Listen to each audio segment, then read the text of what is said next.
how these exchange rate fluctuations are important for a MNC. Right.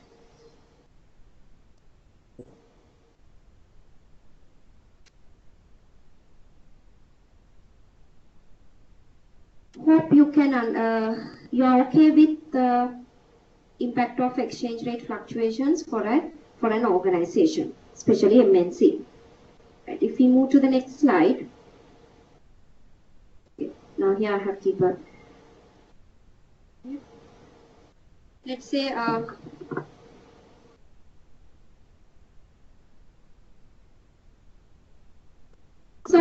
next slide, it's deal with exchange rate relevant.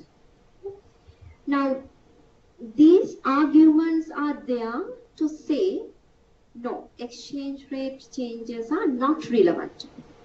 Okay, because we need to learn to both sides. Some are saying exchange rate is, yes, it's important. You should assess, you should observe. But some argue that exchange rate is not that much important.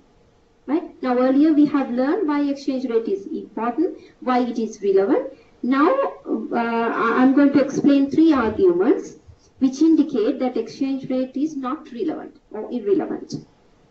First one, purchasing power parity argument. Now this topic you will be learning in detail in future. Therefore I'm not going to explain what is the meaning of purchasing power parity and all those things. There is a separate topic for this.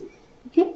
Now, according to purchasing power parity theory, PPP, exchange rate movements are just a response to differentials in price changes between countries. Therefore, exchange rate effect is offset by the change in prices. Now, if I say what is the meaning of, simply what is the meaning of purchasing power parity means, okay? Now imagine, let's say product A, okay? To product A, assume you have to pay 100 rupees. If you purchase that product in Sri Lanka, you need to pay 100 rupees. You need to pay 100 rupees. If you are going to buy that product in USA, if you have to pay, if exchange rate is 100, you should pay only $1 only. If there is no difference, right? That means anywhere of the world, if you buy product in Sri Lanka, you have to pay 100 rupees. In USA, you have to pay $1. No.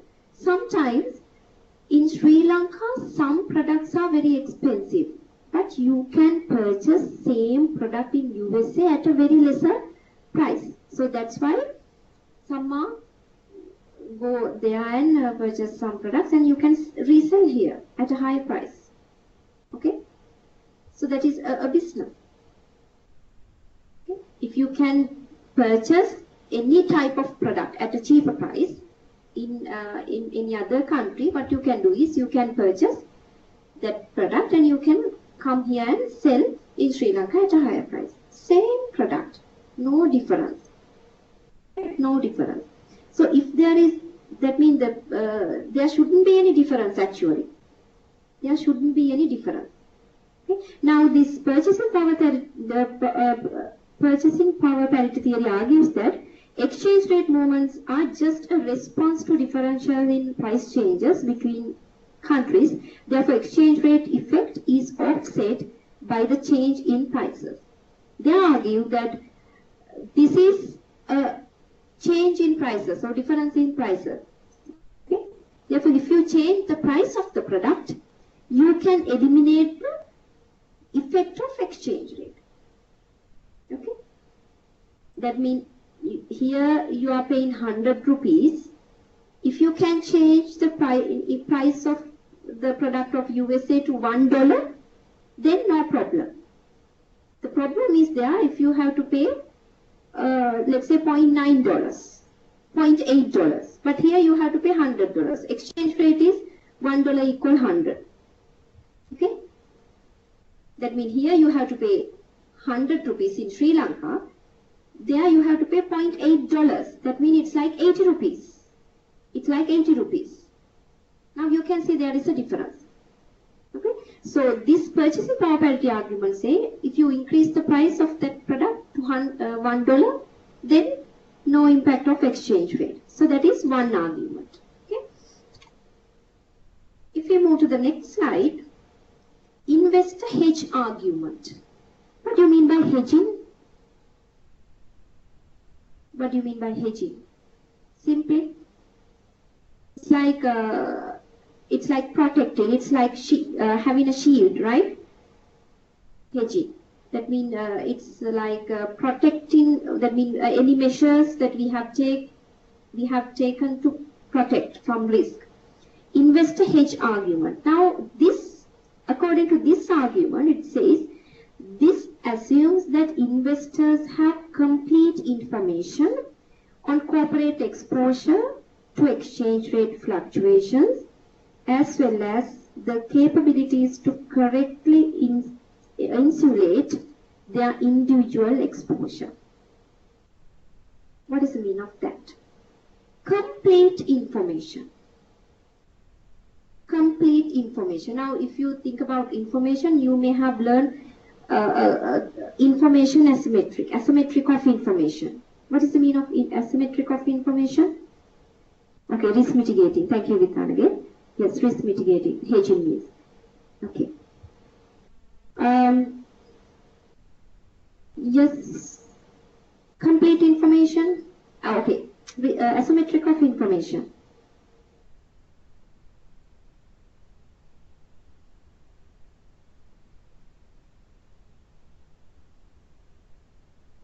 Yes. Okay. That means now we have an issue that whether investors are aware about all information. Okay. So in that case, we can say there is no. That means all investors have same level of information. No asymmetric of information. Okay. But so if you may have learned that market efficiency, right? Efficiency market hypothesis, weak firm efficiency, those things, right? So that is based on the level of information that investors are novice. Okay. Now, if investors have complete information on corporate exposure to exchange rate fluctuations, that means if all investors are aware about the trend, what will happen to exchange rate? Whether it is having a increase in trend or decrease in trend, if you can predict to some extent, then you can that means investor can hedge. Okay, investor can hedge. That means invest. Now here example, derivatives, use of derivatives. You will be learning, there is a separate topic for derivatives, right? That means you can enter into a forward contract. What do you mean by a forward contract?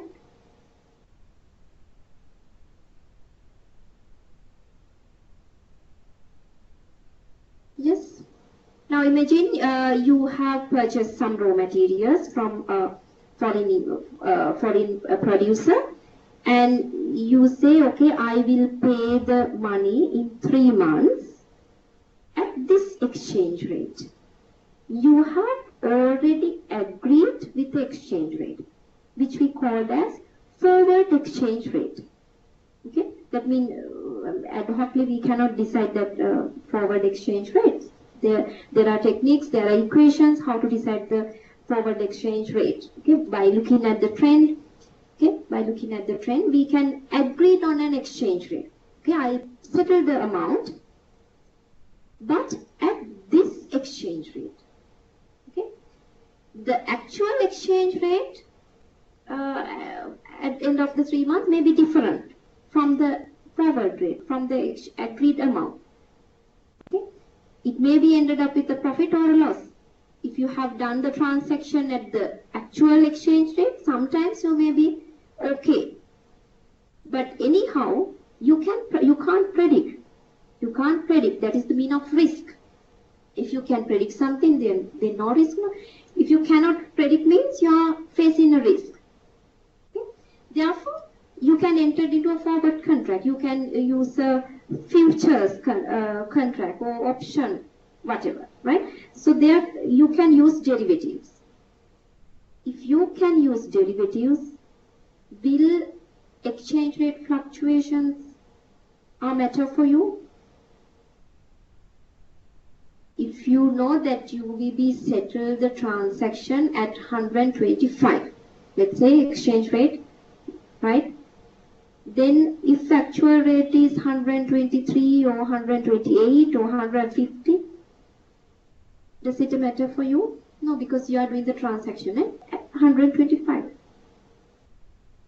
According to that investor hedge argument, they are arguing that if you are using derivatives or if you are using hedging techniques, sometimes these exchange rate fluctuations may not have an impact for your organization. Okay, but the problem is still we are facing a risk of forecasting or deciding the forward exchange rate. Okay, forward exchange rate. But we can mitigate the risk. We cannot eliminate, because exchange rate, if you can remember, it is coming under systematic risk portion, systematic risk side. Okay, macroeconomic variables, inflation, exchange rate, inflation rate, fluctuations of those macroeconomic variables are systematic. That means we can't control. Organization cannot control. It is common for the most of the organizations in the industry, that country, therefore cannot be eliminated. But we can mitigate. We can mitigate. That means we can reduce that up to an acceptable level. That's only what we can do. That is investor hedge argument. The next one. Currency diversification argument. What do you mean by diversification? Diversification, now those words are very much familiar with you. Diversification, portfolio. So you are experts on these things. Okay, what do you mean by diversification?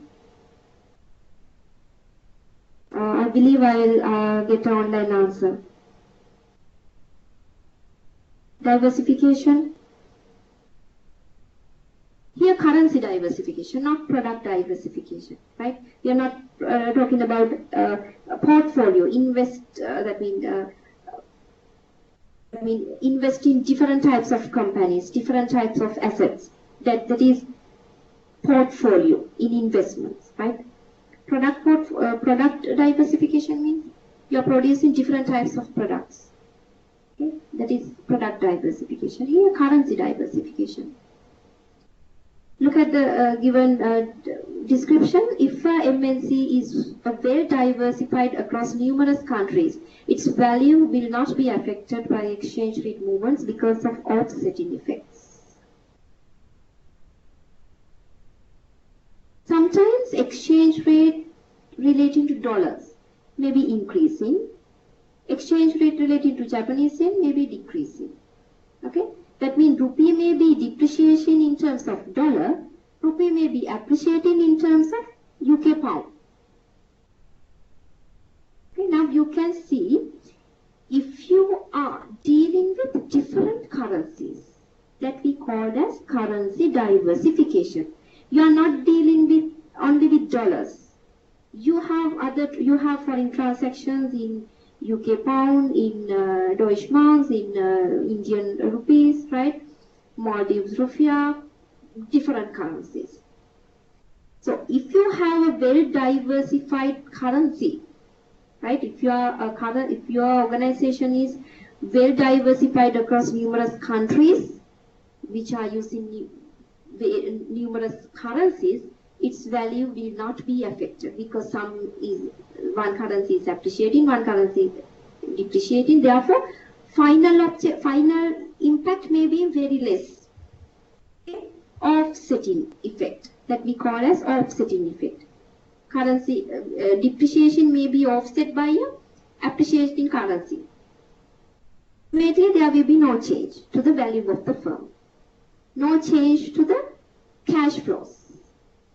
Okay, therefore no change to the value of the firm. In that case also, if you have a well diversified currency, or if you are well currency diversification, if you follow that method strategy, no impact of exchange rate fluctuation.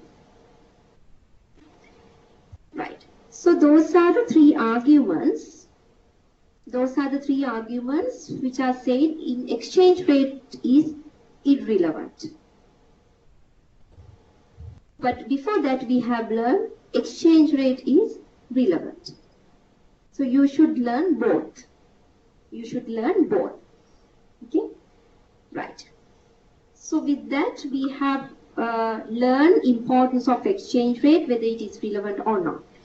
Now we are going to move to this section.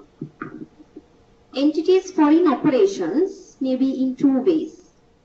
Okay, read this one and check whether you can understand what is the meaning of this one.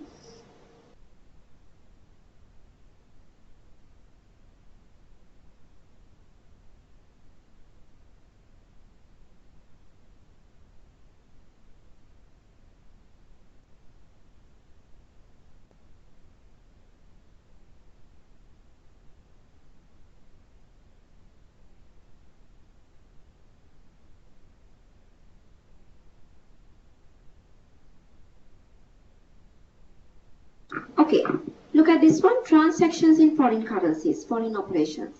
That means actually you are doing foreign transactions. Other one, entity may present its financial statements in a foreign currency. Okay? Now, in some companies, they may have both. Actually, they are doing foreign transaction and they want to present their financial statements in dollars, as example. Some companies, they may know they are not doing any foreign transaction, but they can present their financial statements in dollars. If you go to an annual report, you can see that. Okay, some financial statements they have prepared in dollars and they have prepared in dollars, rupees and dollars. Okay, so in that case also there is an impact because you want to convert your financial statements in rupees to dollar value, right? Therefore, though you may have not done any foreign transaction, since you are translating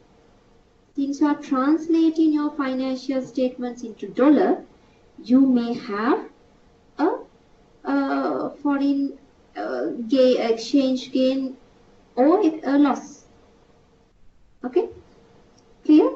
Therefore, basically we can identify this foreign operations is this two. You are doing transactions and or you want to present your financial statements in foreign currency. So you may have only one or you may have both.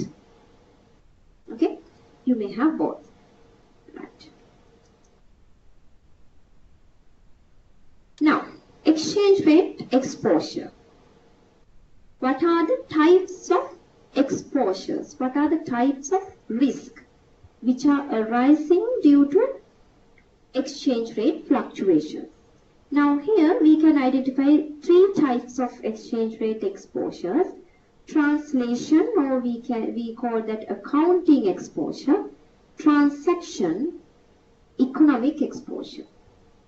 Okay, so from these two sessions you will be learning translation, transaction and economic exposure. You will be learning about these three types of exposures and how you can manage these three types of exchange rate exposures.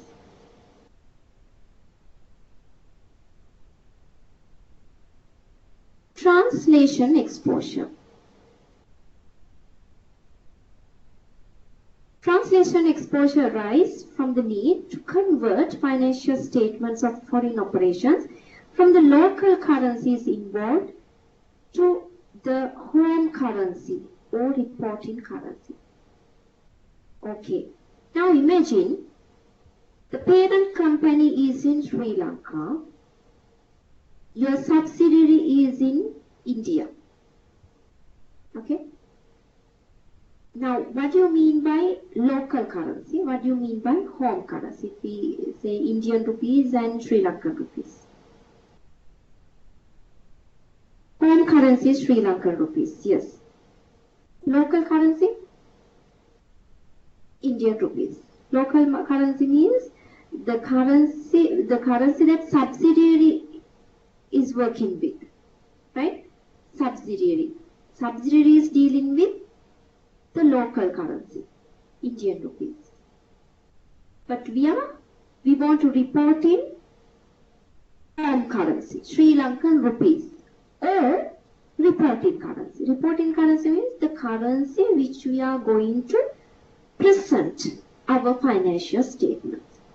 Okay.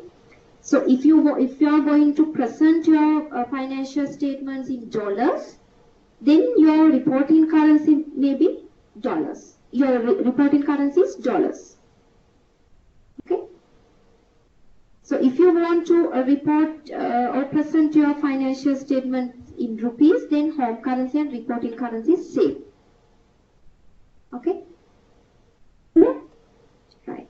Therefore, in the given example, in the given scenario, the local currency is Indian rupees, home currency is Sri Lankan rupees.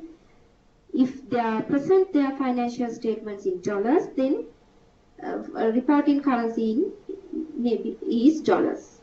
Okay? Right.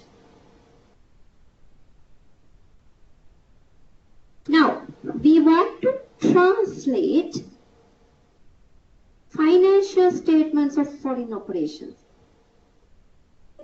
The foreign subsidiary, that means Indian subsidiary, they are also preparing financial statements. Okay? They will prepare, that means if you have 3 subsidiaries, they will prepare their own financial statements and they will send to us. Then parent, they will consolidate, right? Consolidation financial statement. That means we are combining that means activities or financial results of all subsidiaries and present one set of financial statement which we call as consolidated financial statements, right? That may be financial statements of subsidiary A, financial statements of subsidiary B. By combining all financial statements, we are preparing a consolidated financial statements for the parent company, right? For the parent company, consolidated. For the parent company, of course, you can prepare a individual financial statement for the parent company. Then after that, you can prepare consolidated financial by joining activities of all branches, the parent. So in that case, we need to convert financial statement of foreign operations from local currencies to the home currency. Exchange rates have changed since the previous reporting period. This translation of those assets, liabilities, revenues, expenses, gains and losses are dominated in foreign currencies will result in foreign exchange gains or loss. Okay. Now we need to convert, we need to translate the total set of financial statements. Okay, so basically we can identify assets, liabilities, revenues and expenses. Okay, other than that, gains and losses. Those are the basic types of items we can identify in the financial statements. Now we need to translate all these components into dominated in foreign currencies will result in foreign exchange gains or loss. That means when we are translating, we may have a positive. Okay, that means exchange gain. If exchange rate movements are deteriorating, right, or have a negative impact to the organization, then we will be ended up with the foreign exchange loss. We cannot predict that one. We can identify once we have translated the foreign currency dominated assets and liabilities, right, income and expenses to the reporting currency or to the home currency only.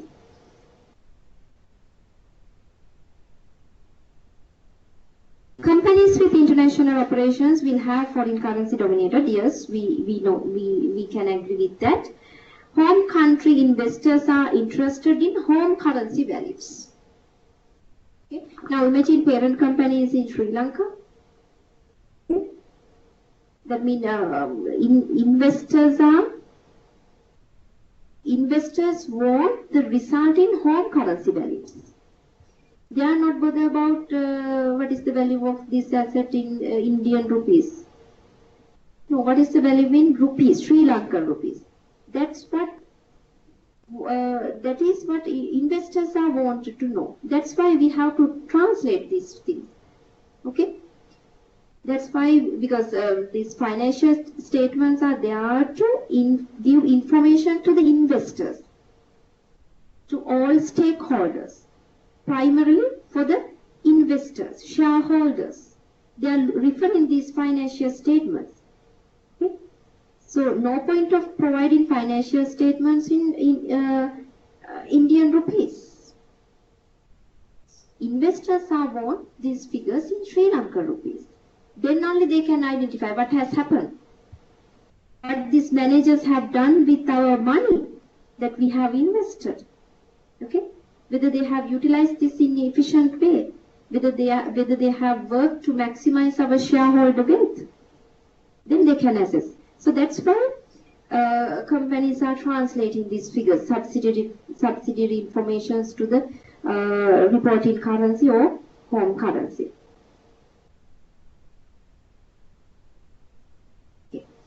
Now, some assets may be exposed, some assets and liabilities may not expose. Can you read this one? Assets and liabilities that are translated at the current exchange rate are considered to be exposed. Post change, current rate. Current exchange rate. What do you mean by current exchange rate? Prevailing, existing. What is the latest one? Okay.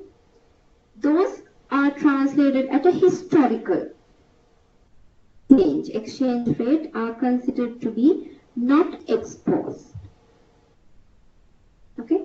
That means, now imagine exchange rate, last year exchange rate, right, was 100. Now 120. So if you use 120 to translate some items of the financial statements, then those items are exposed to the exchange rate fluctuations. But if you are using 100, historical rate, okay? Historical rate means what? What do you mean by historical rate? Imagine you have purchased a machine, okay? At 100, exchange rate is 100, so that is the historical rate. So this year you are going to record at historical rate, that cost of the machine. Okay, cost of the machine you are going to record in rupees, but using the historical rate. You are using 100. In that case, those assets and liabilities are not exposed, because last year also 100, this year also 100, exchange rate, no difference. Therefore, those assets and liabilities are not exposed to the exchange rate fluctuations. Clear? But if you use last year 100, this year 120, that means if you are using current exchange rate to convert assets and liabilities, those assets and liabilities are exposed. those, that means the values of those assets and liabilities can be changed due to exchange rate fluctuations, right? Okay, that means this gives an hint. You can use historical rate or you can use current rate, right? Current rate to convert these or to translate these assets and liabilities. Right? Now, if you are preparing your financial statement, so what is the guideline you have? You have accounting standards. You have an accounting standard relating to this exchange rate.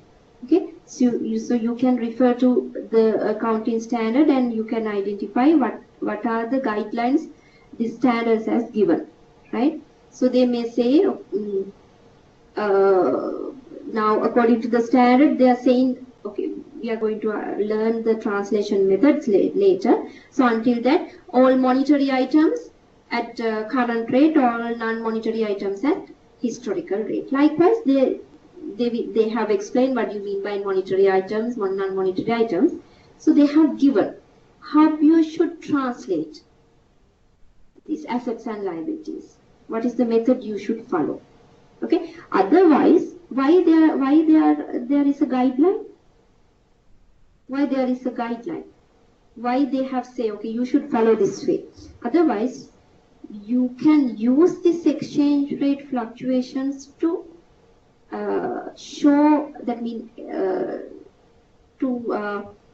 if you can change the exchange rate that you are using to translate these accounts, you will be able to show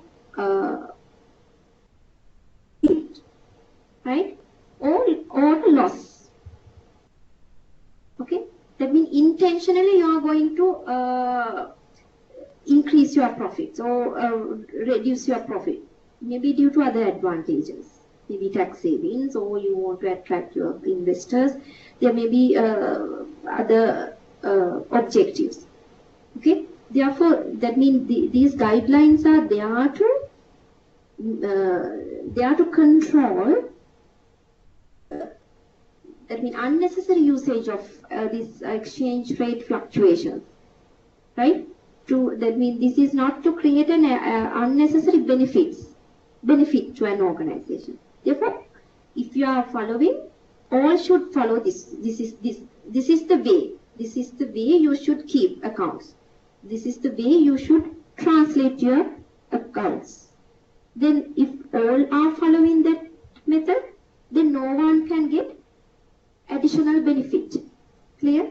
So that's why they are showing this one. Otherwise, by using exchange rate, okay, using exchange rate, you can show unnecessary profit, unknown profit. Clear?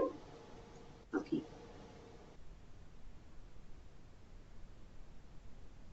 Therefore, translation exposure. Now, from this, if you are talking about translation exposure, now we are ignoring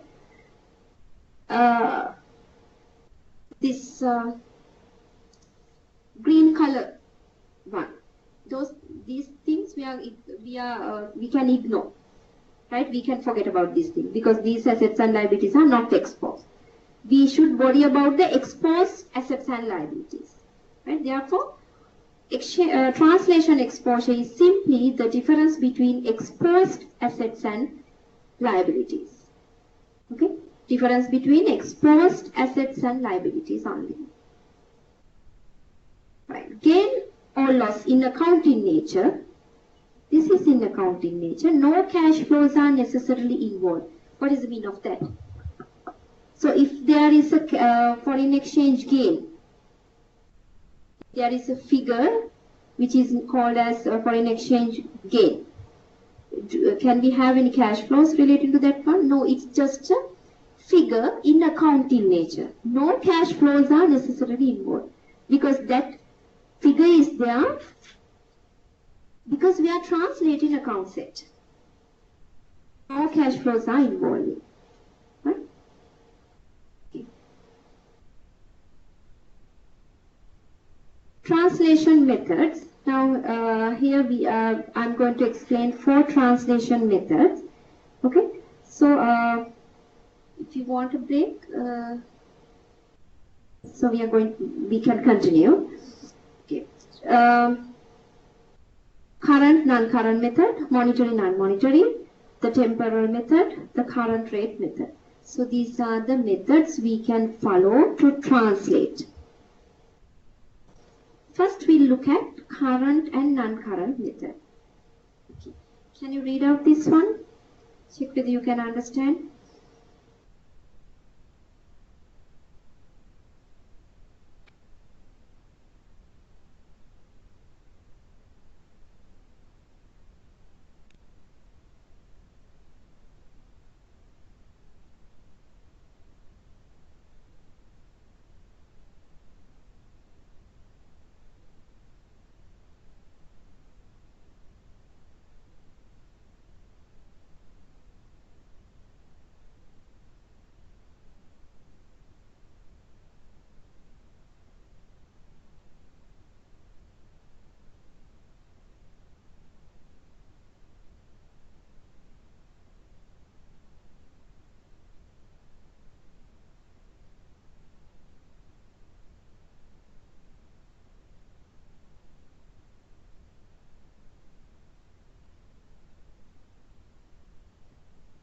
This method, theoretical basis is the maturity. Current asset liabilities are translated into home currency at the current exchange rate. Non-current assets and liabilities are translated into home currency at its historical exchange rate.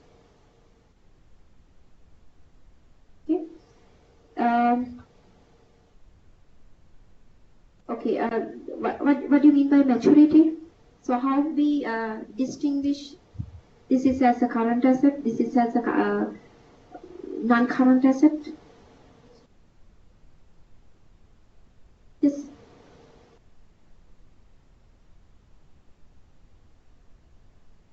Based on? Okay. Based on maturity, based on the time, right? So we are saying that if this asset is having a maturity period less than 1 year, it is coming under current assets, right? If it is more than 1 year, non-current asset. Maturity period. So based on the maturity period, we are classifying these assets. So what is the guideline? They have given current assets and liabilities at current exchange rate. Okay, what do you mean by current exchange rate?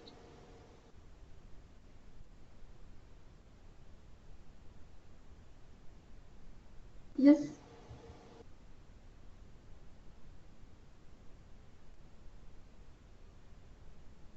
At the date of? Now assume our financial financial year. Okay, spot prevailing rate or prevailing exchange rate at which date? Prevailing exchange rate or spot rate at which date? If you are preparing financial statements, yeah. Okay, so if our financial period is balance sheet date, yes, correct, balance sheet date. Okay, end of the financial year. Okay, then we are converting, or assume it is 31st March. So we can convert, we can translate all our current assets and liabilities at the exchange rate prevailing at 31st March. Okay, historical rate. The exchange rate prevailed at the date of purchase. You know, if we have borrowed a loan, right? So or start of any contractual obligation at that date, the exchange rate prevail at that date or the date of purchase. That is the historical rate. Okay. If you are using historical rate, are you exposed to an exchange rate risk? If you are using a historical rate, what do you think? Exposed or not exposed? If you are using historical rate, means you are using the same same exchange rate. Okay, therefore no impact of exchange rate fluctuations. Therefore, what you can say, non-current assets and liabilities are not exposed, but current assets and liabilities are exposed assets and liabilities. Okay, because they are translating at the current exchange rate. So there can be difference. Last year current exchange rate was if you can remember the chart I have shown you, it was around 142. Okay, now it is reaching 150. It's reaching 150. Okay, now all current assets and liabilities are exposed to exchange rate fluctuation. So that is current and non-current method.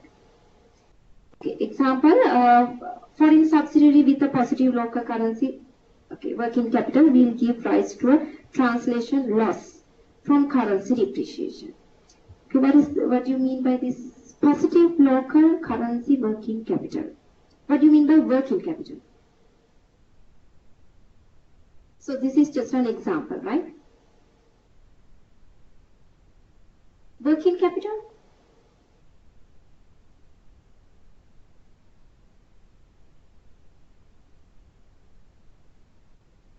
Working capital? What do you mean by working capital? Any idea? Working capital? Okay, difference between current assets and liabilities. Current assets and liabilities. Okay, that means the capital you have in your hand, you need to meet day-to-day obligations. Okay, what you are receiving and how you expense those things. Okay, so you may need some money to pay your electricity bill, to pay so other expenses likewise. Okay, so you may collect some money and you are going to expend, right? To the amount you will need to meet your day-to-day obligations, right? Working capital. Okay, now right now you know what's the meaning of working capital. The problem is you are okay with the working capital, but how you can relate the exchange rate? Positive local currency working capital will give rise to translation loss from currency depreciation. Okay, now you can see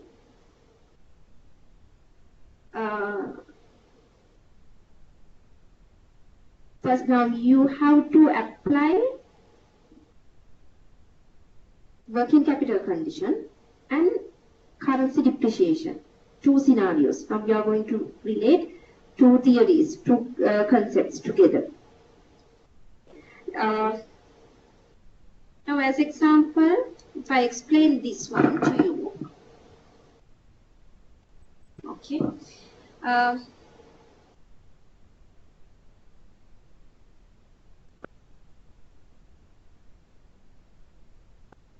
Now let's say we have current assets. Okay.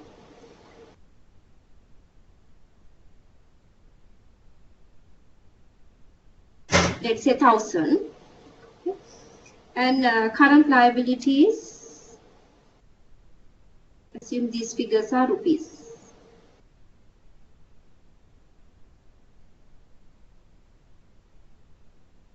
And let's say it is 900 rupees.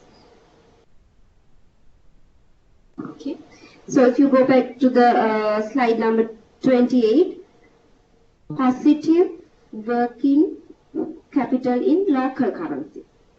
Okay, this is according to this example, Sri Lankan company is the subsidiary.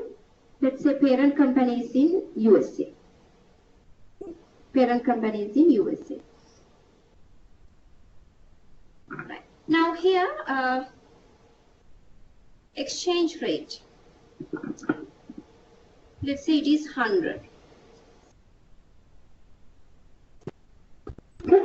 Now assume exchange rate is 100. Therefore, value of 1 rupee is equal 1 divided by 100. 1 divided by 100. And if exchange rate is 120, because we are talking about currency depreciation.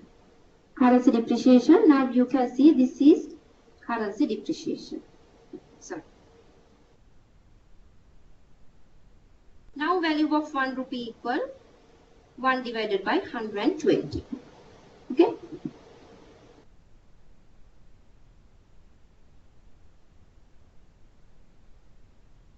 $1 equal dollars.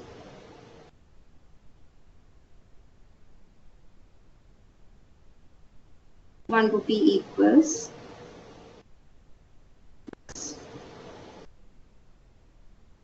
right. Okay. Now, if we say asset and liability. Okay. If exchange rate is 100, then what is the value of the asset? What is the value of the asset in dollars?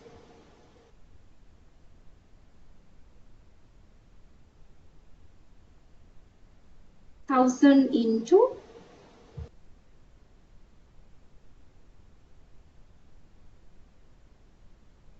this is worth of $10. Clear? This is worth of $10. They are preparing financial statements in dollars. So the parent company wants figures in dollars. So the subsidiary, they are having $10 worth of assets.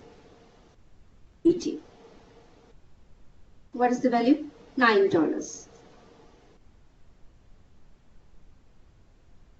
Okay, $9.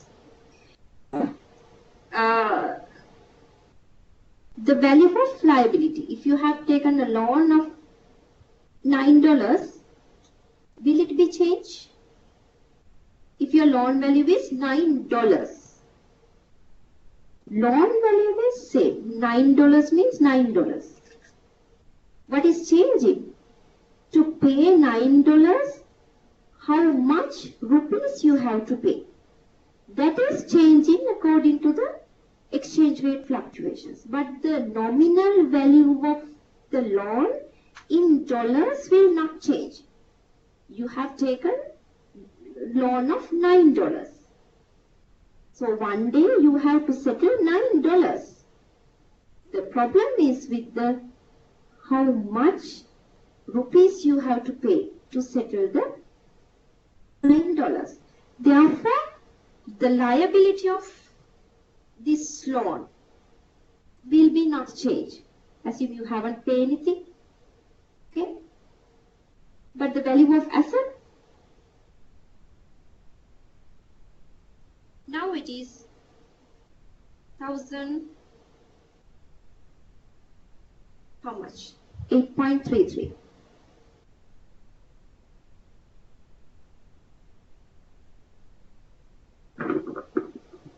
Okay. Now what has happened?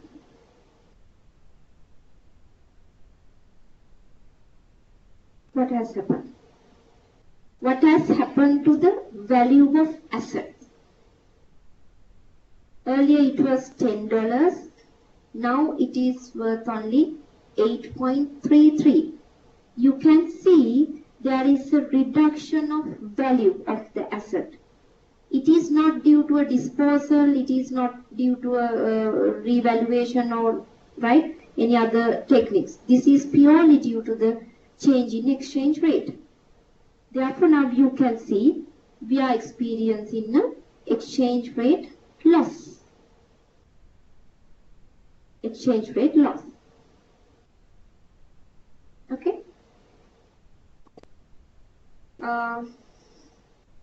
Now, if you look at the working capital condition in reporting currency or home currency, if exchange rate is 100, then 9, you have one positive working capital. But if exchange rate is 120, now you can see assets, right? Current assets value have reduced than the current liabilities. So this is the impact of exchange rate fluctuations. Okay, can you go to the next slide and do the same? I'll give you a few minutes. Positive local currency working capital will give rise to translation profit from currency appreciation. Can you just use the same figures in the previous example and check whether you can understand that one?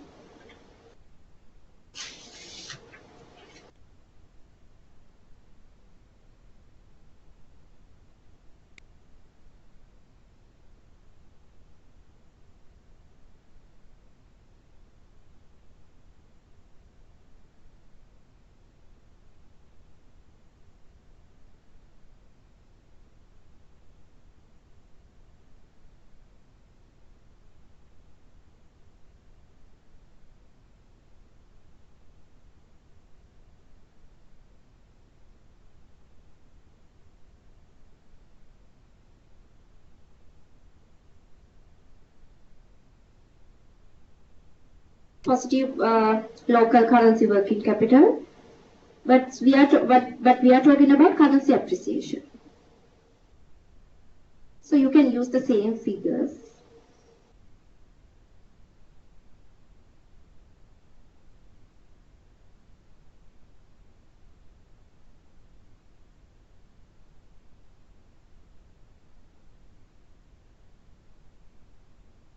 Simply other way around, no? 120 will become 100.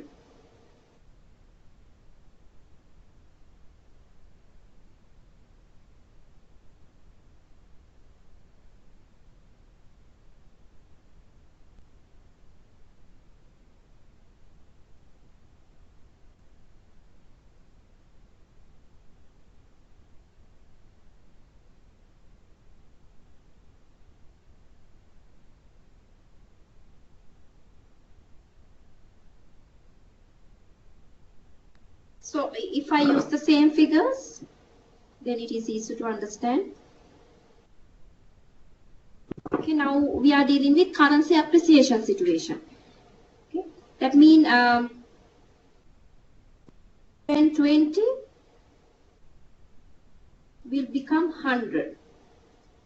Now this 120 means $1 equal 120 rupees. That means $1 equal 100 rupees. Right? Hope you can understand that one. So this is exchange rate. Now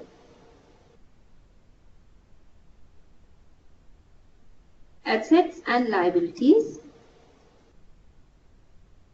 If exchange rate is 120, value of assets $8.33 and liabilities $9. When exchange rate is 100, $10, $9. Okay. Now, concern is on this part. You can see 8.33 has increased to $10. Have we purchased any current assets? No, we haven't purchased. This is due to the exchange rate, currency appreciation, right? Currency appreciation.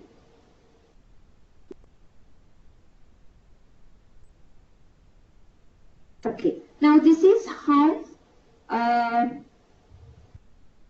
that means how we can measure the risk, exchange rate risk of exposed assets and liabilities. Right? Now these assets are exposed assets, okay, current assets. Now you can identify from the given example how we will be ended up with. Okay, now what is how much the difference? 10 minus 8.33. Okay, just give me the figure. I don't have a calculator. It's 1.67. right? 1.67. Difference is 1.67. So this is a gain. This is a gain. That means the value of assets will increase by 1.67, and exchange gain, it's a gain, exchange rate gain. Debit and credit entries. So you know accounting than me. Okay, double entry. Anyway, now hope you are clear with this currency appreciation, depreciation condition, and how it will affect to the, how it will create exchange rate gain or loss. So with that, we can move to the next slide.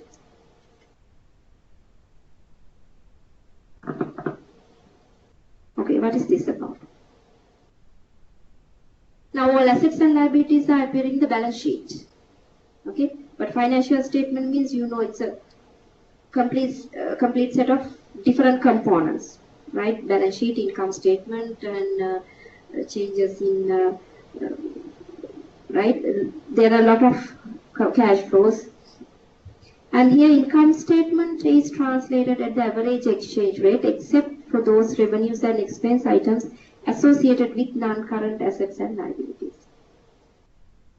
Now all balance sheet items, non-current assets and liabilities at historical, current assets and liabilities at current rate. In the income statement,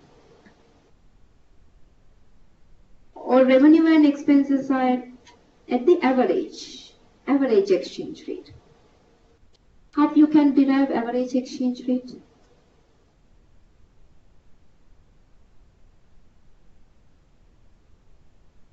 Simply,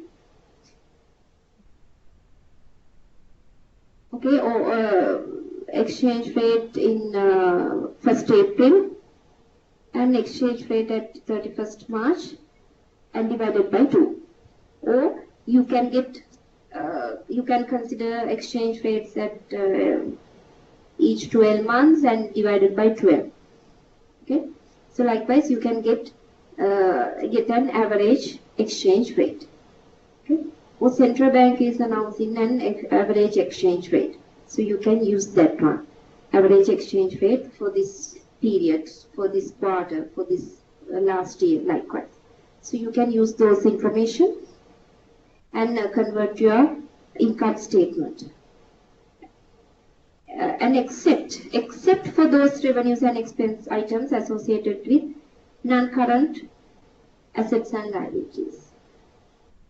Can you give me an example for an expense which is associated in non-current assets?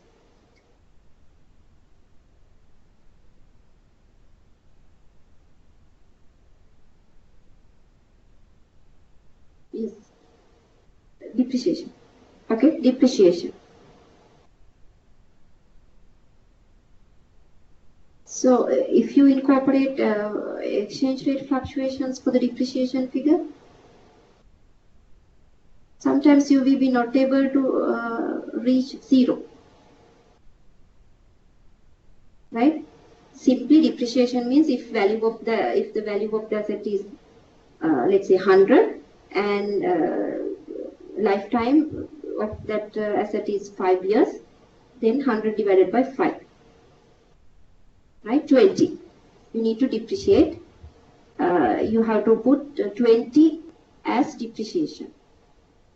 Okay, therefore 20, 20, 20, 20 for 5 years. Then you can reach 0 or the residual value, right? And but if you are going to incorporate exchange rate fluctuations for this 20, then there will be a problem, no? Because you will be not able to achieve the scrap value or 0, because you are just in exchange rate fluctuation. Okay, so this year it will be 20. If you take the next year, it may be 25 due to exchange rate fluctuation. So that's why income and expenses associated, except the income and expenses associated with non-current assets and liabilities. Okay. So that is about the first method, current and non-current. Look at this one, monetary and non-monetary method. Monetary assets, liabilities, those items that represent a claim to receive or an obligation to pay a fixed amount of foreign currency unit. Cash, example, cash, debtors, those we call as monetary items, right? Those items that represent a claim to receive or an obligation to pay.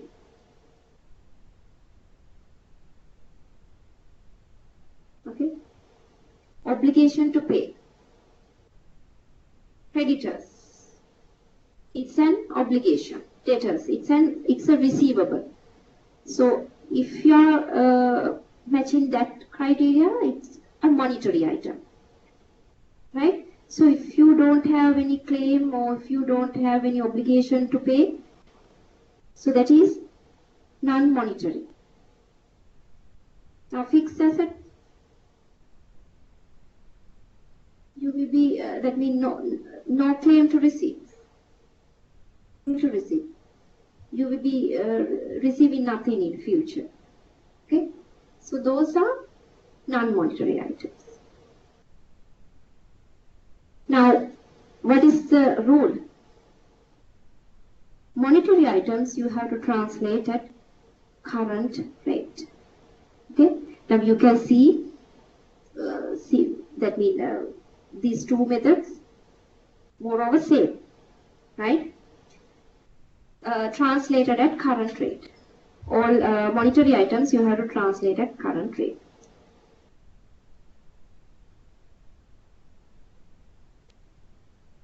Non-monetary,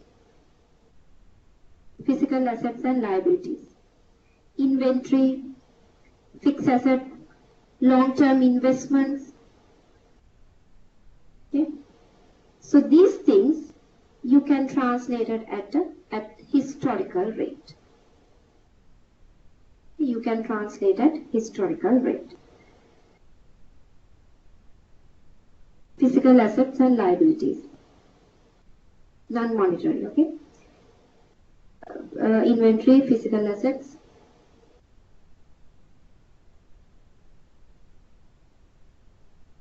Okay, for inventory, what is the rate to be used for translating? Okay, now here, now you may be confused with the accounting standard.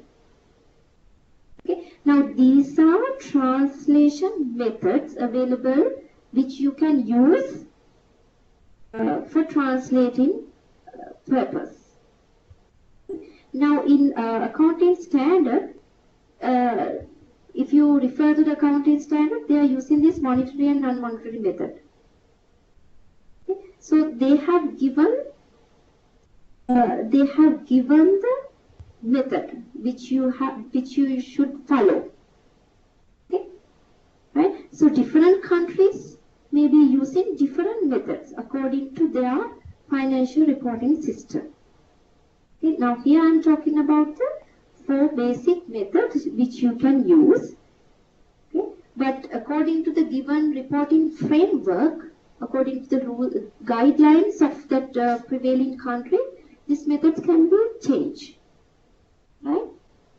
Okay. Now to translate inventory. Okay. So if you refer to the accounting standard, okay, you can identify what is the method you should use. Okay. Now here, according to the monetary and non-monetary method, you should use historical rate. Okay, you should use historical rate to convert inventory, fixed asset, long-term investment. Right?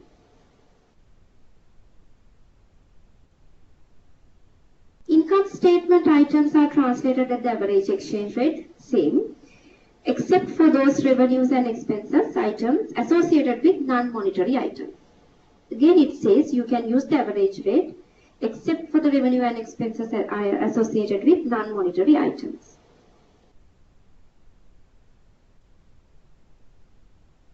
Temporal method.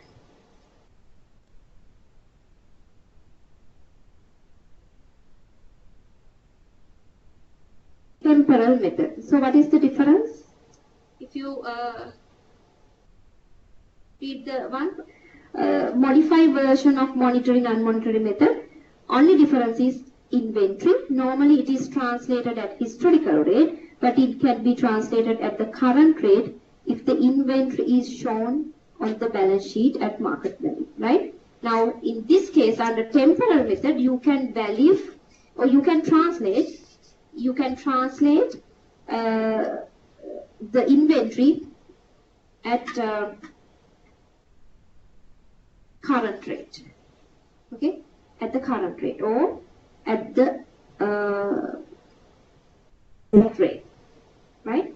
At the current rate, so that is the difference between monetary non-monetary method and the temporal method. Difference is the inventory. Okay, under temporal method, you can use the current rate to translate inventory, right? Okay. Okay, look at this method.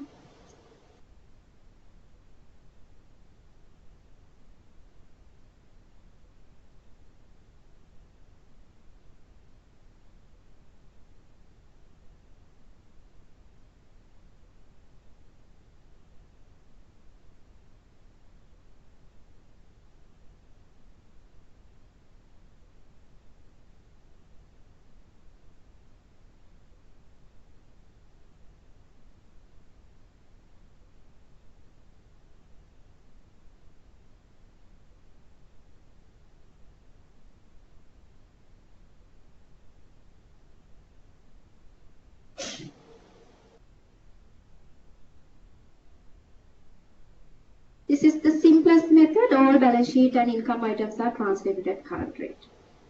Okay, if you, right, if the regulatory system is permitted, you can follow current rate method, right? You can use current rate method. That means you are not bothered about the historical rate. You are translating all assets and liabilities according to the current rate method. But this is high risk, you know. Okay, because if you have exposed items and non-exposed items in your balance sheet, then you can, that means you know that some part of your assets are not at a risk. Okay, if exchange rate is in a favorable trend, so this current method may be highly beneficial for your organization. If it is in adverse trend, then it is high risk because you are translating all assets and liabilities at the current rate. Okay, so but under monetary, non-monetary, current, non-current, only part of the assets are exposed. Okay, therefore this method is high risky asset. Okay, that means accounting method. What is the method you are following?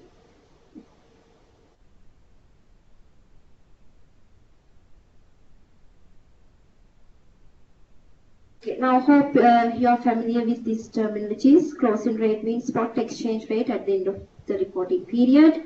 Presentation currency is the currency which financial statements are presented. And functional currency is the currency of the primary economic environment in which the entity operates, right? What is the functional currency of that organization?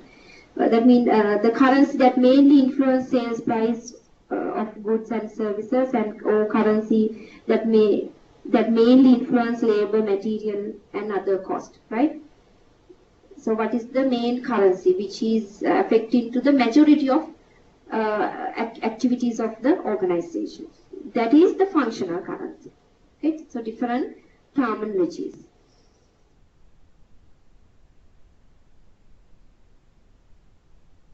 Okay. Look at this one. Does translation exposure matter? Is it important?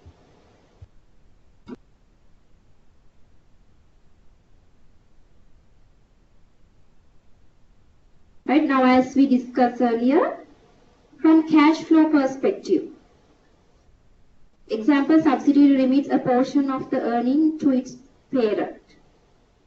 Okay? That means you are going to translate the portion of earning, okay, to the home currency.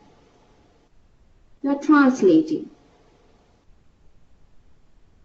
So we have explained this when we are talking about impact of exchange rate to an organization.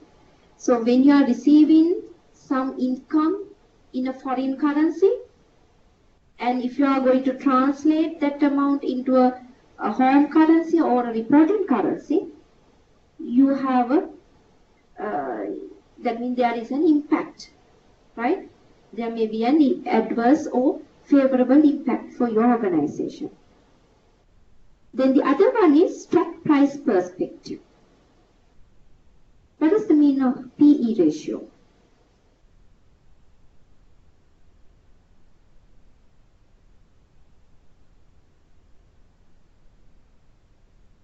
Price earning ratio.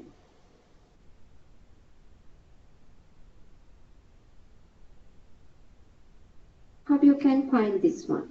PE ratio.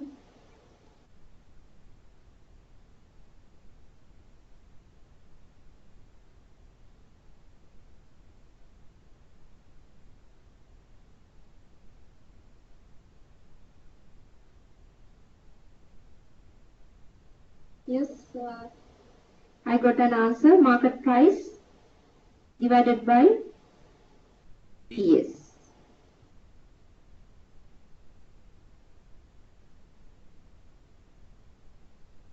Market price divided by EPS.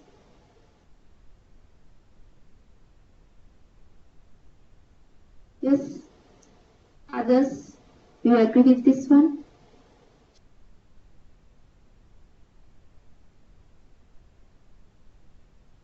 PE ratio.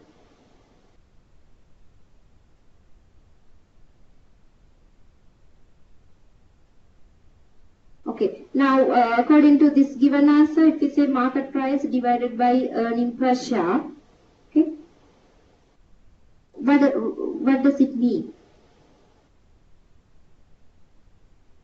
Now assume market price is 100 and earning per share is 20.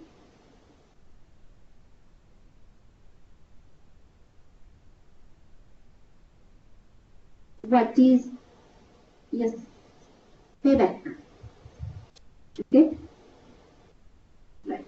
So those who are physically attend here, they also agree with your answer, and they are sharing their ideas with me.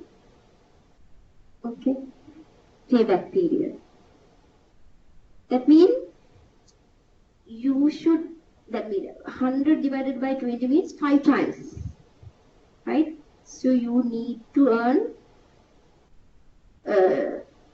that means 20 rupees, but 5 times. Maybe to cover up the cost. To cover up the cost, right? Payback. It's like payback. So the problem is EPS. How we can find the EPS? Earning per share, total earnings divided by number of shares. Number of shares. Now, can you identify any relationship between translation exposure and PE ratio? Because I have put those two things, PE ratio and translation exposure. Can you develop any relationship?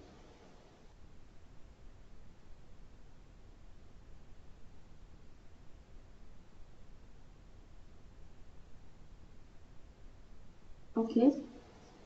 Earning per share is affecting, right? Because earnings will be affected by the exchange rate. Okay. Sometimes the earnings may increase or decrease. Right? Now, therefore, earning per share may have an impact. That means exchange rate may have impact on earning per share. If earning per share is, let's say, increasing, What will happen to PE ratio?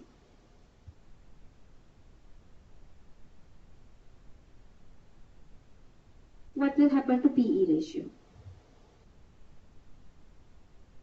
Now assume no change in the market price. Share price is 100. Okay. Earlier earning per share 20. Reduce. Okay. PE ratio is reducing. That means payback period is reducing. Okay.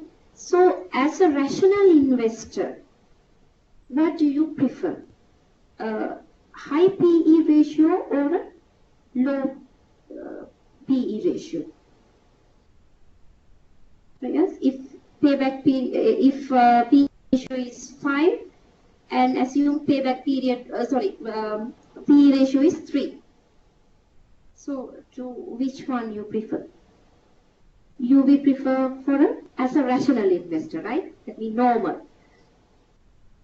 You prefer for you will go for the share which is having a PE ratio of 3, because you know you will be able to recover your initial cost within 3 years, right?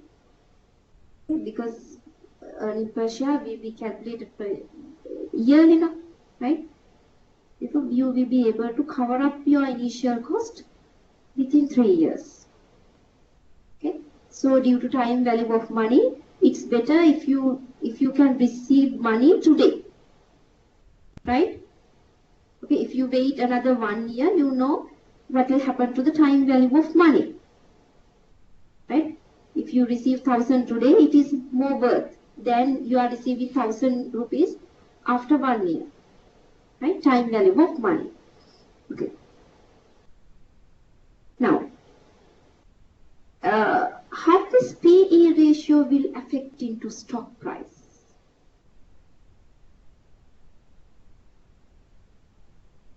So that is the final part of the story. Okay. Now we have started with foreign exchange rate fluctuations. Then we have identified the impact on EPS. Then we identify the impact on changes on EPS to PE ratio. Now, how PE ratio will affect into share price?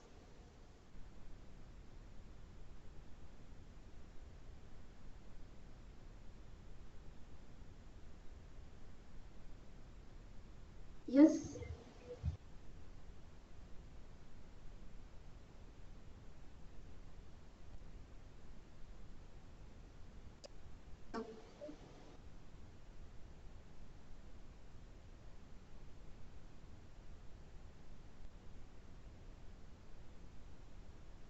Okay, due to right now, what I'm asking is how you can relate. Right now, we have started from the exchange rate fluctuations. Okay, okay, it's like this. Transactions. Okay, I don't have any blank slide. Okay, if I write here, hope you will be not confused. I go to this slide. So we have started from exchange rate fluctuations, and we have identified its impact on EPS, right? Then we have identified impact on PE ratio. Now I want to identify the impact on PE ratio to share price. This is share price, okay, not the selling price, share price.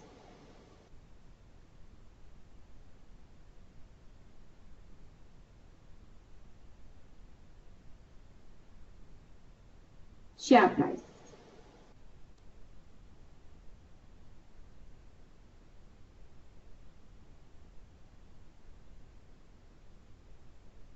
Can you identify any relationship between PE ratio and share price? If you have a low PE ratio, yes, that mean investors are by taking 2 or 3 years we can cover the initial cost. Then all the others are profits.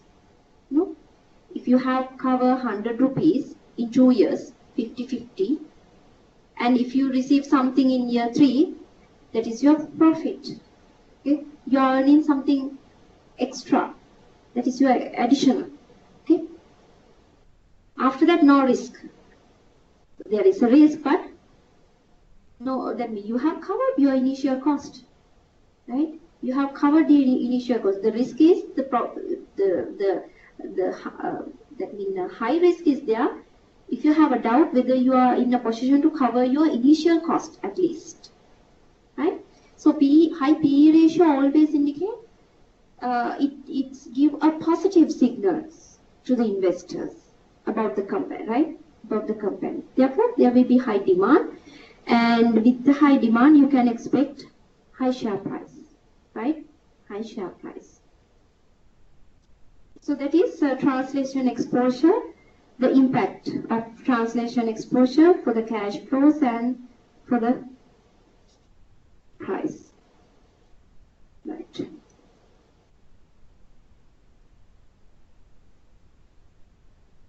Okay. Second type of exposure. Now we discuss about the translation exposure, right? Translation exposure. Now we are start a new topic, transaction. Now read out the given definition.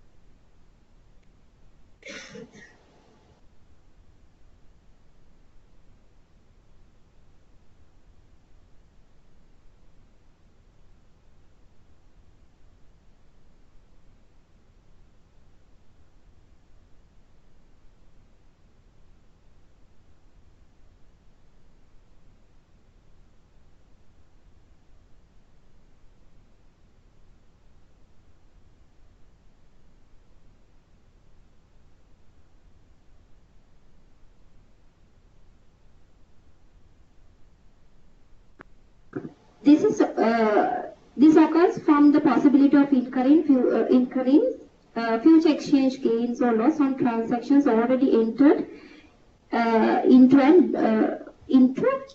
dominated. Okay, so there is a mistake, right? Transactions dominated in foreign currency. Any gains or loss, foreign exchange gain or loss from transactions. Okay, you have entered.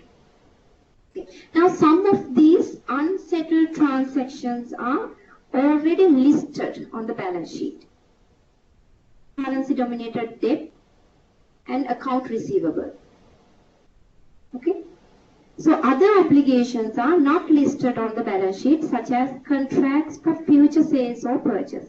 Now, which we call as off balance sheet items, right? Some items we are recording on, that means we can see on the balance sheet, right? But some, they are not recording on the balance sheet. So those items we call as off balance sheet items, right? Now, that means we should consider off balance sheet items as well, okay? When we are taking a decision. Okay, now, what is this? How this is different from translation and translation exposure? Translation exposure means you are converting financial statements to another currency. Transaction means you are actually doing transaction. Okay, now assume you are exporting products. Okay, so you are agreeing, okay, price of this product is $2. $2. So if exchange rate is 100 means you are receive, if you export one unit, you will be receiving 200 rupees. If exchange rate is 120 means you will be receiving 240 rupees. So that is transaction exposure. The risk you are facing from your transactions, from your contracts, from your obligations, right? Clear? Translation means you have set of financial statements and you are converting, you are translating those financial statements into a different currency. Transaction means you are doing transaction with another, that means you are dealing with foreign currency transaction. Between translation and transaction. Now so whenever a company is in currency denominated transaction, there will be a transaction exposure. Okay, so if you entered into a foreign currency dominated transaction, definitely you will be facing transaction exposure because you don't know what will happen to the exchange rate tomorrow, right? So if you observe the exchange rate fluctuations, so if you look at the exchange rate fluctuations for that 5 days, right, you can see how that means slight differences, but if you are doing a transaction in large scale, you will have a large impact. You may have a big impact, right? Okay, 148 has become 149. By looking at that single figure, you may say just 1 rupee difference. But if you are engaged in a transaction in millions, right? So can you ignore that 1 rupee change? No.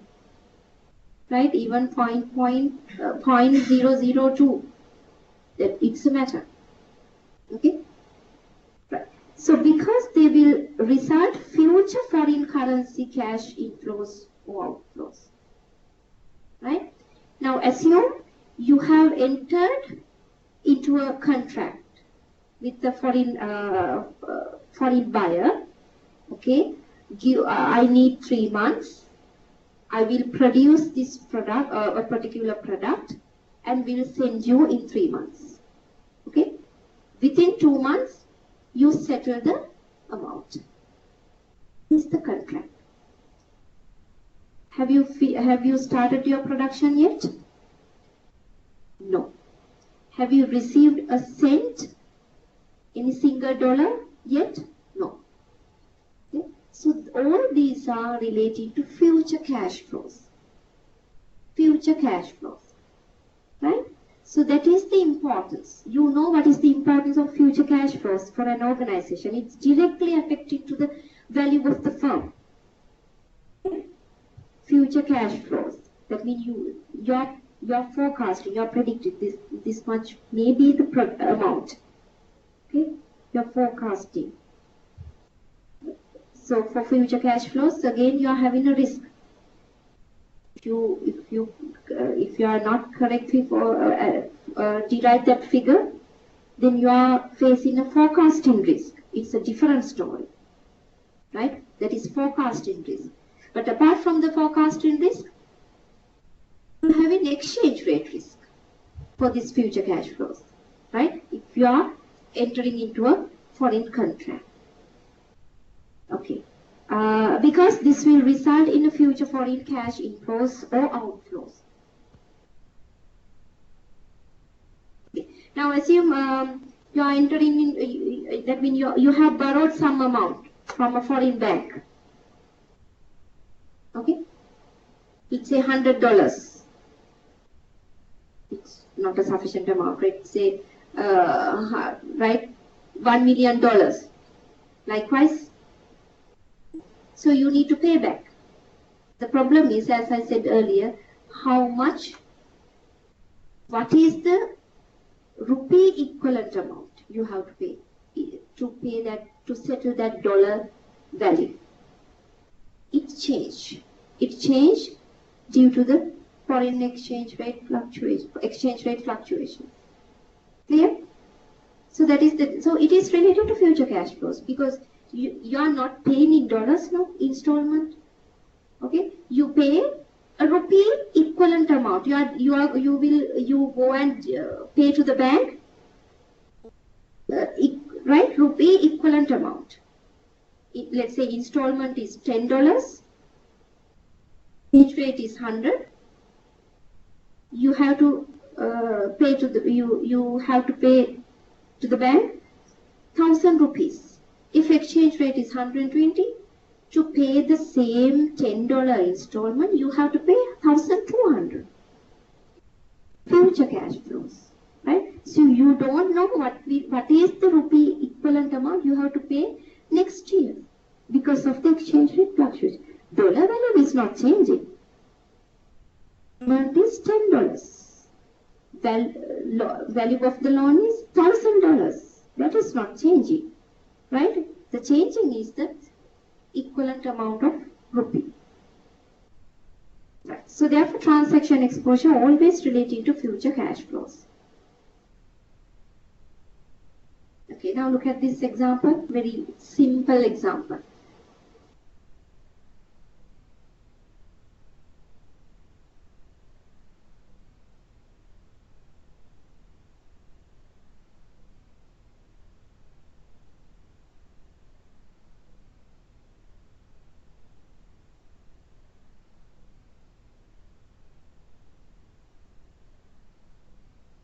Suppose we have purchased some goods worth of $50 at exchange rate is 100 rupees per dollar in credit terms and to be settled in 1 month. At the settlement date, exchange rate can be changed, right? We have purchased, that means our invoice value is $50. We need to settle $50 in 1 month. In whatever the exchange rate, we need to pay $50, right? So we don't know what will have at the settlement date exchange rate can be changed, right? So it will have an impact for your future cash outflow. You're settling that one.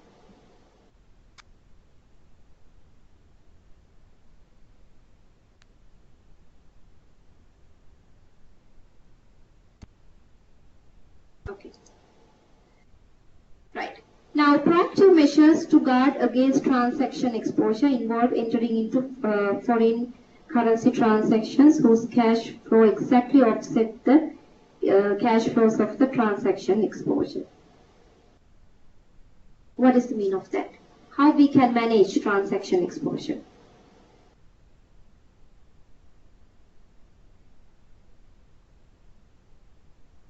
Yes? Proactive measures to guard against transaction exposure involve entering into foreign currency transactions whose cash flows exactly offset the cash flows of the transaction exposure. Okay. Now, assume you have to pay, let's say $50 in 1 month, right? So in the same time, if you have $50 receivable in 1 month, right? You have a liability. You have a liability to pay $50 in 1 month. Assume you have an asset. You have a receivable of $50. That means it may be not in the same exact figure. For the sake of simplicity, I am taking the same figure. Okay, you have a liability. You have to pay $50 in 1 month. Now what you are going to do? You are going to create a receivable.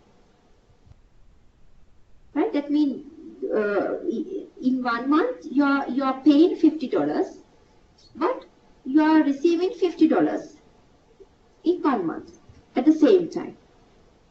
Therefore, you can offset, okay? Because it will that means it will increase your cash flows, cash outflow when you are settling the liability. But when you are receiving something, it will increase your inflows. Therefore, you can settle.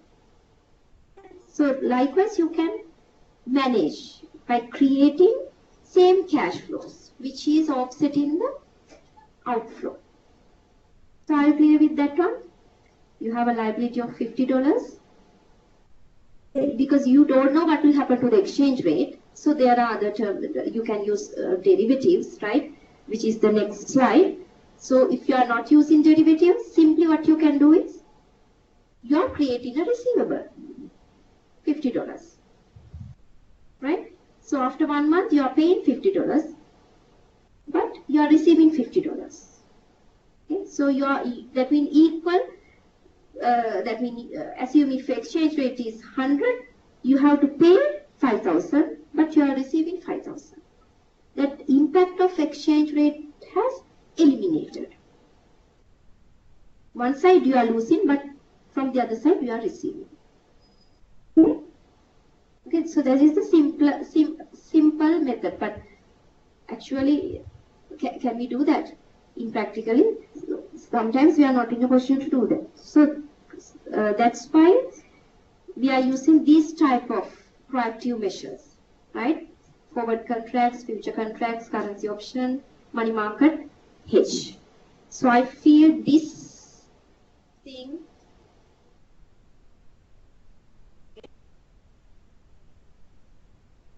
yes. So this is again a little bit lengthy topic, right? Proactive measures. So I feel we can discuss this part in next week. Okay. So up to now, what we have discussed. So we have discussed about the exchange rate exposure. What do you mean by exchange rate exposure, right? So we have learned the impact of exchange rate fluctuations for an organization. Then we have learned what are the impacts. So we identify several impacts. It will have an impact to the cash flows. It will have an impact to the competitiveness of the firm, maybe from the way of product or the competitiveness of the firm, required rate of return. Then finally, we have learned how this exchange rate fluctuations will have impact to the value of the firm, right? So those are those things are how exchange rate fluctuations are relevant to the organization. Then later we have learned some arguments which are saying no, exchange rate is not that much relevant. So what are those three arguments? If you can remember. Purchasing power parity argument, right? Then currency diversification. What is that one?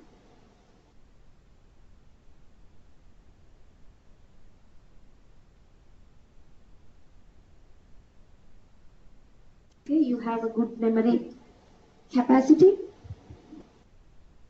Yes? Investor hedge, right? Investor hedging. Okay. So those are the three arguments which are saying no, exchange rate is not that much important. Okay, now you have learned it is important, why it is not important. Okay, to take a decision, you should know both. Okay, then we have talked about types of exchange rate exposures. We have identified basically three types of exchange rate exposures: translation, transaction, and economic, right? Then we talk about translation exposure. Under that, we learned that translation exposure is arising when we are preparing consolidated financials or when we are translating set of financial statements to a home currency or a reported currency, right? So then again, we have learned four methods of translation, right? Current, non-current, monetary, non-monetary, temporal method, and current rate method. Yes, according to the given guide, that means reporting frameworks of different countries, this method can be changed, right? So I advise you to go to the relevant accounting standards and try to get some additional knowledge, right? So if you if you want any clarification, you can ask from the accounting experts, right? Okay. Then after that, we have learned what we have learned. Transaction exposure, right? So before that, translation exposure, impact of translation exposure. Yeah, to the cash flows and to the share price, right? The main impact, right? How that mean translation exposure can be affecting to the future cash flows as well as share price, right? Then we have talk about the transaction exposure. It is mainly due to the transactions which we have entered into a foreign currency dominated transactions, right? So if you have entered into a foreign currency transaction, means you are definitely facing transaction exposure. It's the importance of this is it's mainly dealing with the future cash flows, right? Future cash flows. Then we have learned how before this slide, what is the simple method, right? Creating a same worth of, if you have a inflow, again you are having a risk, no? Assume you are having a $50 worth of inflow receivable. If exchange rate appreciated,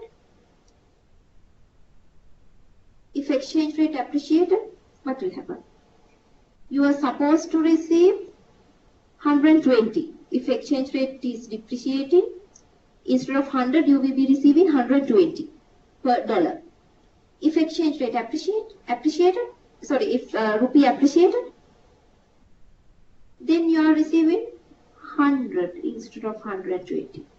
Therefore, both receivables and payables, you are facing a risk, right?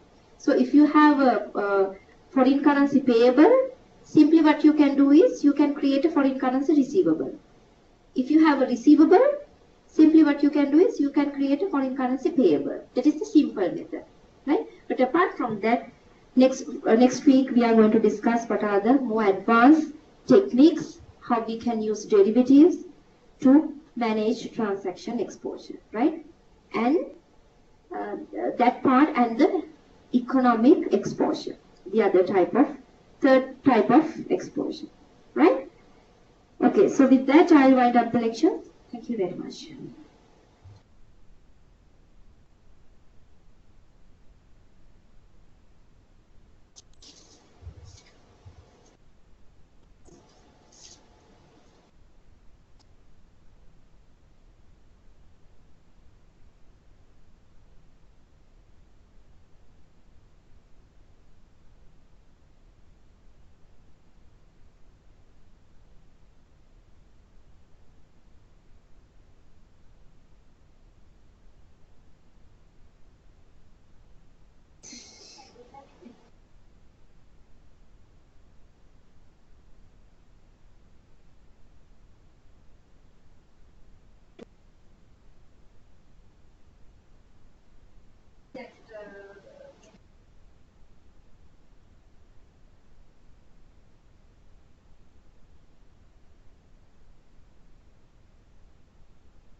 काम करने आता है एक representing करा देता है